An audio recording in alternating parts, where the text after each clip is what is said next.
जय जय रघुवीर समर्थ। शुका सारिखे पूर्ण वैराग्य ज्याचे, वशिष्ठा परी ज्ञान योगेश्वराचे, कवी वाल्मिका सारिखा मान्य ऐसा, नमस्कार माझा सद्गुरु रामदासा। मन हेची राम जनी मेघश्याम, देही आत्मा राम पाहे डोळा, पाहुनिया डोळा स्वरूपी मुरावे, वाचेसी असावे राम नाम। जय जय रघुवीर समर्थ। श्री समर्थांना नतमस्तक होऊन वंदन करते। तुम्हा सर्व श्रोत्यांना अभिवादन करते आणि आत्मारामाच्या पुढच्या निरूपणाला सुरुवात करते। आपण बघितलं, सद्गुरूंच्या कृपास्पर्शाने शिष्याच्या हृदयातली आत्मज्योत प्रज्वलित झाली, ज्ञानाग्नी प्रज्वलित झाला आणि त्या ज्ञानाग्नीमध्ये बाकी सर्व जळून खाक होऊन गेलं। आता उरलं ते फक्त आत्मज्ञान उरलेलं आहे आणि ते आत्मज्ञान त्याला प्राप्त झालं आहे, ती आत्मप्रचिती त्याने घेतलेली आहे आणि आता तो आपला अनुभव सांगतो आहे। तो सांगताना असं म्हणतो, स्वामी परिसाचा स्पर्श होता, शिष्य परिसची झाला तत्वता, गुरु शिष्यांची ऐक्यता झाली स्वानुभवे श्रीराम। गुज स्वामींच्या हृदयीचे, शिष्यास वर्मतयाचे, प्राप्त झाले योगियांचे निज बीज श्रीराम। इथे शिष्याला सद्गुरु कृपेचा स्पर्श झाला की त्याचं सोनं होतं। गुरुकृपेची महतीच अशी आहे। स्वामी परिसाचा स्पर्श झाला आणि स्वामींनी म्हणजे परिस जसा सुवर्णाचा दगड असल्यासारखा असतो आणि तो दुसऱ्या दगडाला लोखंडाला लावल्यानंतर त्याचाही सुवर्ण होऊन जातं, अर्थात तो परिस होत नाही पण सुवर्ण त्याचं होऊन जातं। तशाच पद्धतीने स्वामी कृपेचा स्पर्श झाल्याबरोबर, त्यांचा कृपा प्रसाद मिळाल्याबरोबर सत्शिष्यसुद्धा सद्गुरुस्थानीच झाला, सद्गुरू रूपच झाला। सद्गुरूंचे सर्व कृपा त्याला अवगत झाली आणि जसं एकाच भगवंतानी दोन रूपं घ्यावी, नर आणि नारायण किंवा गुरु आणि शिष्य, याप्रमाणे एकाच भगवंतानी घेतलेली त्याची जी दोन रूपं आहेत, गुरु आणि शिष्य, ही एकरूपच होऊन गेली। तो शिष्य सद्गुरुपदी आरूढ झाला। अशा तऱ्हेने होत असतं। ही गुरुकृपेची महती अशी वेगळीच आहे। आपणासारखे करीती तात्काळ, पण त्यासाठी ती कृपा असावी लागते, सद्गुरूंची कृपा असावी लागते, जी कालिदासासारख्या अज्ञानी, खरं तर त्याला मूर्ख शिरोमणीसुद्धा म्हटलेलं आहे, कालिदासासारख्या अज्ञानी केवळ भक्तीसाठी जो सर्व करतो त्याच्यावरती ती कृपा करते। कालिदास पहिल्यांदा गुरं बळण्याचं काम करत असे।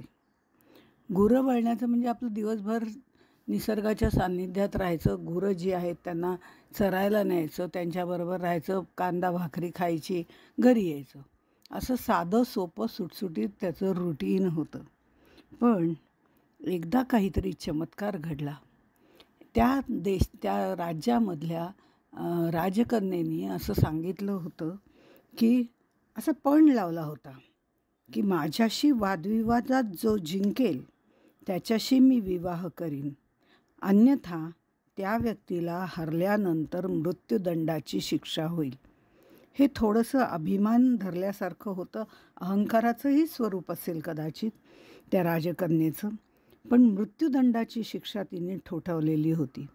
त्यामुळे अनेक विद्वान तरुण मुलं जी पुढे आपलं सर्व विद्वत्ता, शास्त्राभ्यास लोकांपर्यंत पोहोचवणार होती, अशा अनेक विद्वान तरुणांचा मृत्यू झाला केवळ तिच्याशी वादविवादात हरल्यामुळे.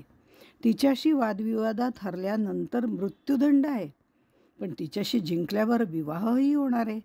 त्यामुळे अनेक जणांनी तो प्रयत्न केला. आणि ज्या वेळेला अनेक विद्वान मृत्युमुखी पडू लागले, तेव्हा काही ज्येष्ठ लोकांनी विचार केला. थोडं त्याच्यावर विचार विनिमय करून यातून काही मार्ग काढता येईल का ते ठरवलं. आणि असंच एका जंगलामध्ये त्यांना हा कालिदास भेटला, जो गुरबळाला चालला होता. त्या 4 वृद्ध तपस्वी आणि शास्त्रपंडित असणाऱ्या विद्वानांनी त्या गुरवळणाऱ्या मुलाला म्हटलं, आम्ही तुला छान पोशाख वगैरे देतो, छान तुला नटवतो, सजवतो, तू एखादा विद्वान आहेस असं आपण ठरवूया. आणि तू विद्वान आहेस आणि आम्ही तुझे सर्व शिष्य आहोत, आणि तुझी सगळी उत्तरं आधी आम्ही देऊ, आणि मग तुझा राजकन्येशी आम्ही विवाह लावून देऊ. आम्ही 3-4 जण आहोत, त्यामुळे हरणार नक्की नाही. आम्ही निश्चितपणे तिच्याशी तुझा विवाह लावून देऊ, की जेणेकरून तिचाही गर्वहरण झालं पाहिजे, अहंकाराचं निर्मूलन झालं पाहिजे. तसं म्हणतात त्या क्षणी कालिदासाला काहीच समजलं नाही. पण तो म्हणला, एका राजकन्येशी विवाह होणार असेल तर काय हरकत आहे, म्हणून तोही तयार झाला असावा, किंवा ती तशी कृपा होण्याचा योग आला असावा. दोन्ही गोष्टी आहेत. नंतर मग कालिदास तिथे त्याला सगळं तयार करून विद्वान पंडिताचा पोशाख घालून वगैरे त्याला नेतात, आणि हे 4 जण त्याच्याबरोबर जातात. आणि राजकन्येला म्हणतात, हे आमचे सद्गुरू आहेत, वयाने लहान आहेत, पण तरी आमचे सद्गुरूंसारखे आहेत. त्यांच्याकडनं आम्ही पांडित्य शिकलेलो आहोत. विद्वान चर्चा जी आहे, विद्वत्ता पूर्ण पांडित्यपूर्ण चर्चा कशी करायची हे त्याच्याकडनं शिकलेलो आहोत. त्यावेळेला कालिदासाला सांगितलं होतं, तू मात्र एकही शब्द बोलायचा नाही, कारण त्याची भाषा तेवढी शुद्ध नव्हती. तो गुरं पाळणारा होता, त्याची भाषा शुद्ध नव्हती, त्यामुळे तू काहीच बोलू नको.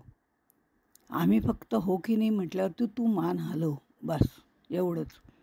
आणि तशा पद्धतीने ते तिथे गेले आणि राजकन्येला सांगितलं की यांच्याऐवजी आम्हीच, ते सध्या मौनामध्ये आहेत, त्यामुळे यांच्याऐवजी आम्हीच तुला उत्तरं देतो.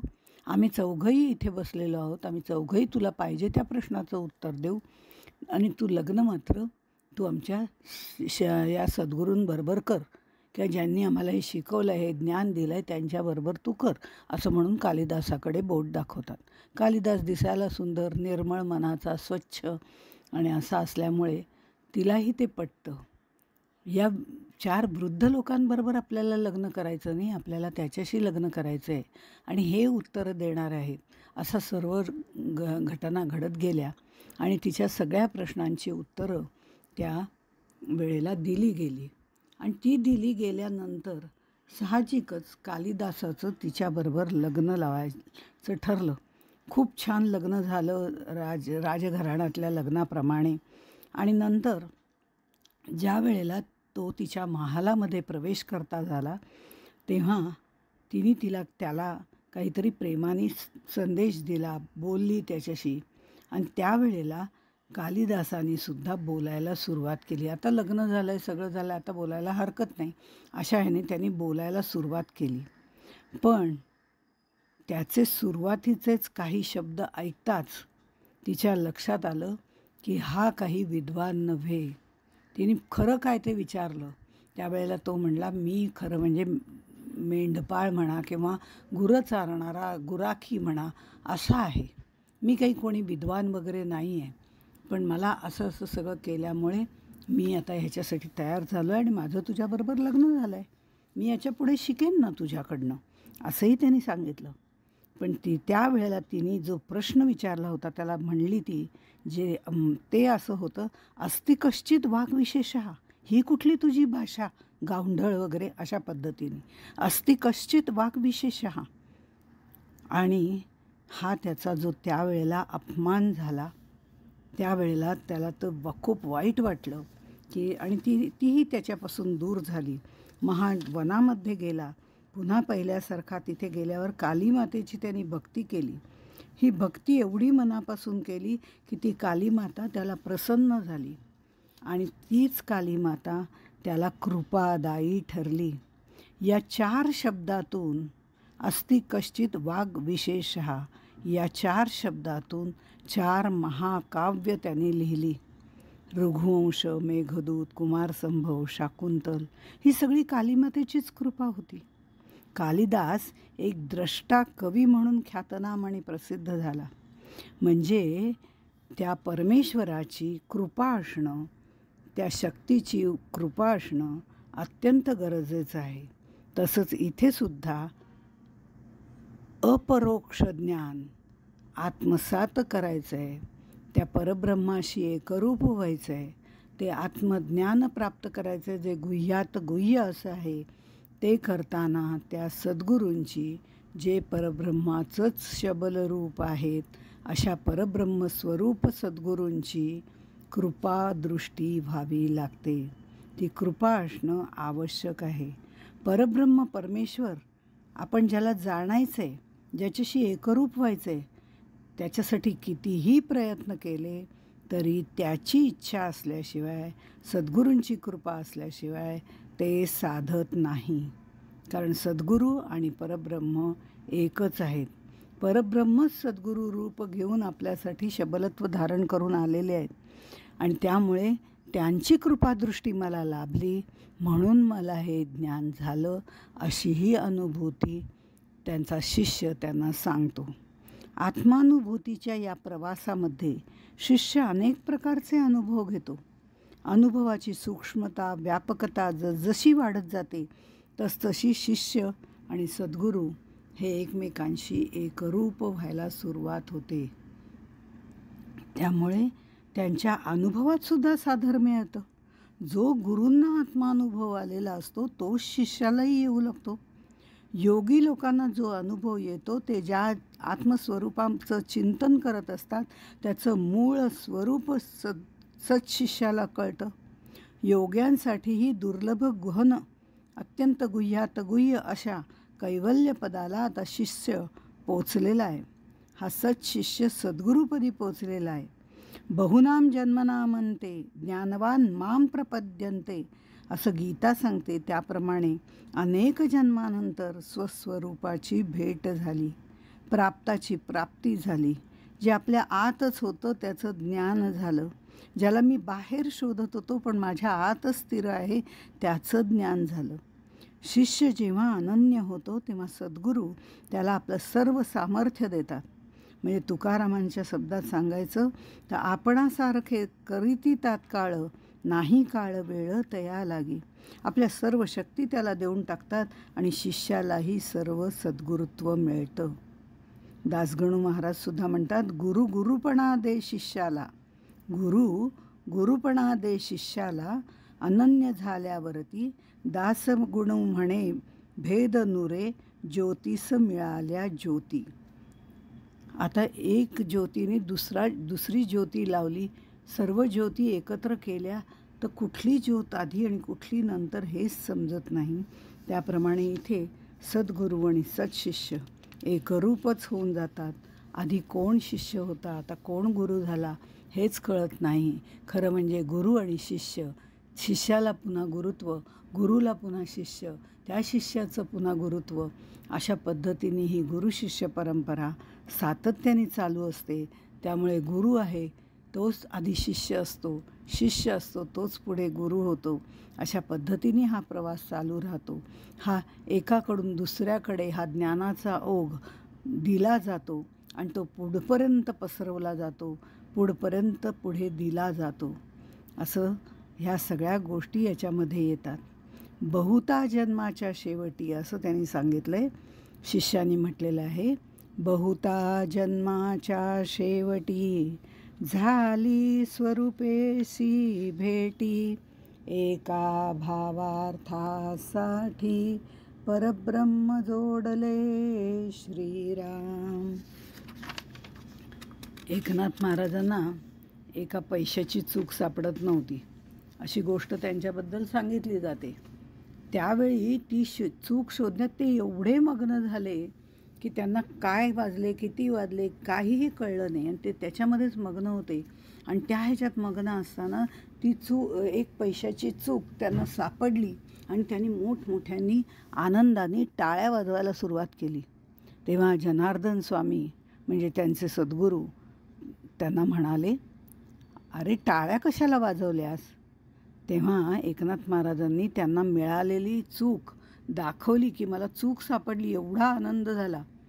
तेव्हा पंत म्हणाले म्हणजे जनार्दन स्वामी म्हणाले, अरे एका पैशाची चूक सापडल्यावर तुला एवढा आनंद झाला? जन्मोजन्मी झालेल्या अनेक चुकांमुळे आपण परमेश्वरापासून दुरावलोय.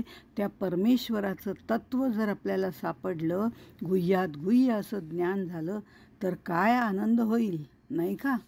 असं म्हणता क्षणी नाथांनी त्यांचे पाय धरले आणि म्हणाले, अहो खरं तर मी याच्यासाठीच आलो आहे. म्हणजे एका भावार्थासाठी परब्रह्म जोडले. पण कधी बहुता जन्माच्या शेवटी अनेक जन्मांची ह्या चुका मी निस्तरतोय आणि त्या चुकांची दुरुस्ती करून सद्गुरू कृपा आता झाली. आता मात्र त्यांचे पाय धरलेच पाहिजेत. धरावे ते पाय आधी असं म्हटलं जातं. ते पाय धरले पाहिजेत आणि ते धरल्यानंतर मग ही दुर्मिळ अशी जी गोष्ट आहे, जी खरं म्हणजे सगळ्यात फुकट आहे, सहज प्राप्त होणारी आहे, पण तीच दुर्मिळ झाली आहे. ती दुर्मिळ झाली ती माणसाच्या ममत्वानी, माणसाच्या मीपणानी, माणसाला झालेल्या भ्रमानी. आता हे सगळं दूर करायला सद्गुरूंचेच मी पाय धरले आणि त्यांनी माझ्यावरती कृपा केली. शिष्याचे आत्तापर्यंत अनेक जन्म झाले, पण जन्म मृत्यूचं कारण त्याला कळलं नव्हतं. आता सद्गुरू कृपेने तेही त्याला कळलं. नुसतं कळलं असं नाही, सद्गुरूंनी सांगितल्याप्रमाणे त्यांनी आचरणही केलं.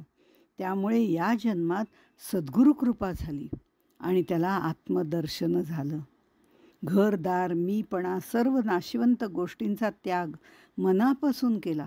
गुरुनिष्ठा, साधननिष्ठा, त्यागनिष्ठा हे सगळं एकाच भावार्थासाठी म्हणजे एकाच उद्देशासाठी कारणी लावलं होतं. ते म्हणजे परब्रह्म प्राप्ती. हा उद्देश होता. श्रीगुरु तर खरं ज्ञानरूपच आहेत. आता शिष्यही ज्ञानरूप होतो, विश्वाकार होतो. दोघेही गुरुत्व आणि शिष्यत्व या उपाधीपासून मुक्त होऊन एकरूपच होऊन जातात. हा अवचित क्षण नसतो. हा गुरुकृपेबरोबर शिष्यांची अनंत जन्मीची तपश्चर्या, अनंत जन्मीची पुण्यप्राप्ती किंवा या सगळ्या गोष्टी तिथे घडलेल्या असतात, तेव्हाच हा क्षण येतो. हा असा सहजासहजी एकदम येत नसतो. एकदम येतो, पण त्याला ही सर्व पूर्वपीठिका लागते, ही तपश्चर्या लागते अनंत जन्माची. तेव्हाच ये हृदयीचे ते हृदयी होऊ शकते. बहुता जन्माच्या शेवटी झाली स्वरूपेसी भेटी या ओवीवरनं मनाचा श्लोक एक आठवतो. तो म्हणजे कदा ओळखी माझी दूजे दिसेना, मनी मानसी द्वैत काही वसेना, बहुता दिसा आपुली भेटी झाली, विदेहीपणे सर्व काया निवाली. दुसरं काहीच दिसेनासं झालं आहे. रंग रूप नाम काहीच दिसेनासं झालं आहे. आता द्वैत काही नाहीच आहे. सगळ्या चराचरामध्ये तेच तत्त्व भरलेलं आहे आणि ते तत्त्व म्हणजेच मी आहे. हे जे सद्गुरूंनी सांगितलं होतं त्याची प्रत्यक्ष अनुभूती मी घेतो आहे. आता मी दुसरं कोणी नाही, मी स्वतः परब्रह्मच झालेलो आहे. आणि म्हणून बहुता दिसा आपुली भेटी झाली. खरं म्हणजे जे माझ्या आतमध्ये आहे, जे मला प्राप्तच होतं, त्या प्राप्ताची मला प्राप्ती झाली आहे. माझी आणि त्याची भेट झाली. जे माझं मूळ स्वरूप आहे, ज्याच्यावर आवरण पडलं होतं अविद्येचं, ते सगळं सोडून गेलं. ते आवरण काढून टाकलं. आता माझीच माझ्याशी भेट झाली. पहावे आपणासी आपण या नाव ज्ञान. आणि त्यामुळे देही असून विदेही अशी माझी अवस्था झालेली आहे. ह्या देहाचं मला भान असण्याचं काही कारणच नाही, कारण तो अशाश्वत आहे. आता मी कोण आहे? तर मी ब्रह्मच आहे. याचं खरं ज्ञान अहम अस्मीसुद्धा गळून पडलेला आहे, अशा तऱ्हेने मला झालेला आहे. असा अनुभव शिष्य सद्गुरूंना सांगतो.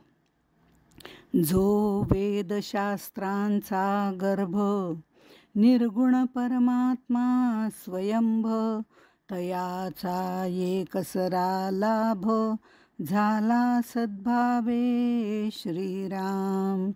जे ब्रह्मादिकांचे माहेर अनंत सुखाचे भांडार, जेणे हा दुर्गम संसार सुखरूप होये श्रीराम. परमात्म स्वरूप हे वेदांचं सारभूत तत्व आहे. वेदशास्त्रांचा गर्भ सारभूत तत्व आहे. गुणातीत इंद्रियातीत आहे, कारण तो स्वतः परिपूर्ण आहे. पूर्णात पूर्णमिदम आहे. त्याला इंद्रियांची गरज नाही. आम्ही पूर्ण नाही, आम्ही अपूर्ण आहोत.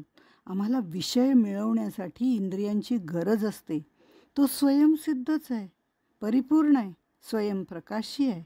हे तत्व सर्वांच्या अंतर्यामी आहेच. त्याचं ज्ञान झालं की तो भाव, सतचा भाव, सद्भाव टिकण्यासाठी प्रयत्न करावे लागतात. मानवी जीवनामध्ये भाव, अभाव आणि सद्भाव हे 3 भाव असतात. सुखभाव वाढला की ऐहिक सुखाचा लाभ होतो. अभाव वाढला की दुःखाचा भाव येतो. आणि सद्भाव वाढला की परमात्म स्वरूपाची प्राप्ती होते. असं हे तत्व परब्रह्म परमात्मा, अंतरात्मा, ब्रह्मा विष्णू महेश यांचाही आधार आहे. त्यांचंही माहेरच आहे, जे ब्रह्मादिकांचे माहेर असं म्हटलेलं आहे. म्हणजे उत्पत्ती स्थिती प्रलय करणाऱ्या या शक्तींना शक्ती पुरवणारा तो आहे. त्याला प्राप्त केलं म्हणजे आपल्यालाही सर्व शक्ती प्राप्त होतील आणि आपणही आनंद स्वरूप होऊन जाऊ. हा जो मार्ग सद्गुरूंनी सांगितलेला होता, तो आता मार्गक्रमण मी केला. आणि या संसार सागर जो दुर्गम आहे असं म्हटलं जातं, तोही मला आता सुखरूपच वाटायला लागला, कारण तो नष्ट होणार नाही आहे. संसार संसरती इति संसारः, तो चालूच राहणार आहे. आजूबाजूला सगळं दृश्य विश्व असणारच आहे. पण तरीही माझा त्याच्याकडे बघण्याचा दृष्टिकोन बदलणार आहे. त्याची नश्वरता मी लक्षात घेतलेली आहे आणि आत्मारामाची शाश्वतता मला समजलेली आहे. त्यामुळे त्याच्याकडे बघण्याचा माझा दृष्टिकोन बदलल्यामुळे मला ते सर्व असलं काय नसलं काय काहीच फरक पडत नाही. ते दृश्य, नाम, रूप, विश्व, ब्रह्मांड, संसार सगळं असलं काय आणि नसलं काय, मी त्याच्याकडे बघण्याचा दृष्टिकोन बदलल्यामुळे मी कायम सुखरूपच असतो. ज्याला हे ज्ञान झालं तो या बंधनातून मोकळा झाला. आणि तो या बंधनातून मोकळा झाला म्हणजेच त्याला याची देही याची डोळा आपलं मुक्ती प्राप्त झालेली आहे. समर्थ दासबोधामध्ये म्हणतात, साक्षत्व वृत्तीचे कारण उन्मनी ते निवृत्ती जाणं. 7व्या दशकामध्ये. आता साक्षी भावाने पाहणं ही सुद्धा वृत्तीच आहे. आता या सगळ्याकडे मी साक्षी भावाने पाहतो ही वृत्ती आहे ना. मग हे साक्षत्व सुद्धा मावळून जातं. ती पाहण्याची, साक्षी भावाने पाहण्याची वृत्ती म्हणजे तटस्थता ज्याला म्हटलं जातं, ती तटस्थता सुद्धा मावळून जाते. ती वृत्तीसुद्धा विलीन होऊन जाते. वृत्ती निर्वृत्ती होते. वृत्ती राहतच नाही. तेव्हा ती उन्मनी अवस्था असते. म्हणजे तिथे भगवंताशी विभक्त न राहता भक्त होणं जे म्हटलं जातं ते त्या अवस्थेला म्हटलं जातं. त्यासाठी आधी भक्ती करावी लागते आणि मग आपण आपल्याला भक्त समजून घ्यायचं, त्याप्रमाणे आचरण करायचं आहे आणि मग त्याच्याशी विभक्त न राहता भक्त होणं गरजेचं आहे. आणि उन्मनी अवस्थेच्या प्रांतामध्ये इथे वृत्ती पूर्णपणे निवृत्त झालेल्या असतात. त्यावेळेला त्याच्याशी एकरूप झालं की ते तुझे स्वरूप, हा खरा मोक्ष आहे. मोक्ष म्हणजे सुटका, आणि सुटका नेहमी बंधनातून हवी असते. आम्ही म्हणजे जीवानी इथे मनानेच बंधन निर्माण केलेलं आहे आणि आमची आम्हालाच सुटका करून घ्यायची आहे. सत्शिष्याला हे ज्ञान प्राप्त झालं आहे की हे दुसरं कोणी करणार नाही, हे माझं मलाच करायला पाहिजे. माझ्या वृत्ती पूर्णपणे निवृत्ती झाल्या पाहिजेत, निवृत्त झाल्या पाहिजेत, शांत झाल्या पाहिजेत. ही तुर्या अवस्था जी साक्षी अवस्था आहे ती साक्षत्वसुद्धा गळून पडलं पाहिजे, ते सुद्धा वृत्तीमध्ये येतं, ते विलीन झालं पाहिजे. तो अनुभव त्यांनी घेतला आणि तो अनुभव आता तो आपल्याला सांगतोय. आणि त्या प्रकारे त्यांनी स्वानुभव सांगितला आणि त्यावेळेला त्यांनी म्हटलं आहे की असं जी उन्मनी अवस्था प्राप्त होते त्याचं सर्व बंधनं तुटून जातात. ऐसे जयास ज्ञान झाले, तयाचे बंधन सुटले. ये रान सोनीच जडले, सदृढ अविवेके श्रीराम. संदेह हेची बंधन, निशेष तुटला तेची ज्ञान. निस्संदेही समाधान, होय आपैसे श्रीराम. ज्ञान म्हणजे काय याची व्याख्या समर्थांनी दासबोधामध्ये केलेली आहे. ऐक ज्ञानाचे लक्षण, ज्ञान म्हणजे आत्मज्ञान.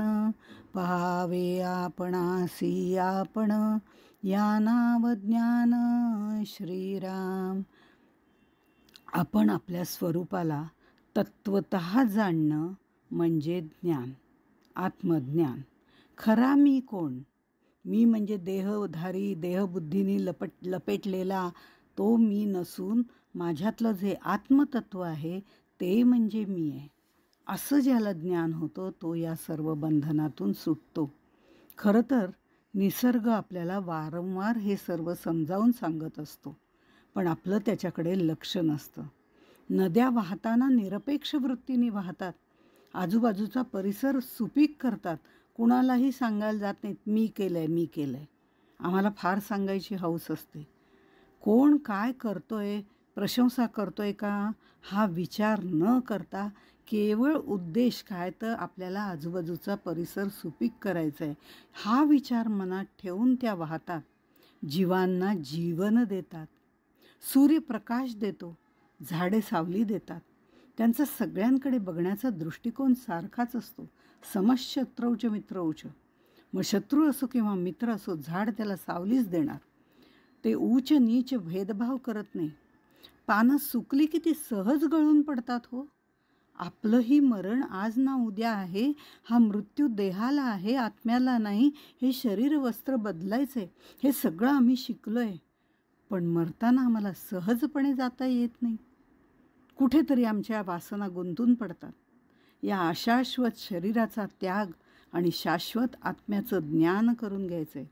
ज्यांनी हे ज्ञान प्राप्त केलं आहे, वासांसी जीर्णानी यथा विहाय, याप्रमाणे तो सहजपणे आपलं शरीर बदलायला सहजपणे तयार झालेला आहे.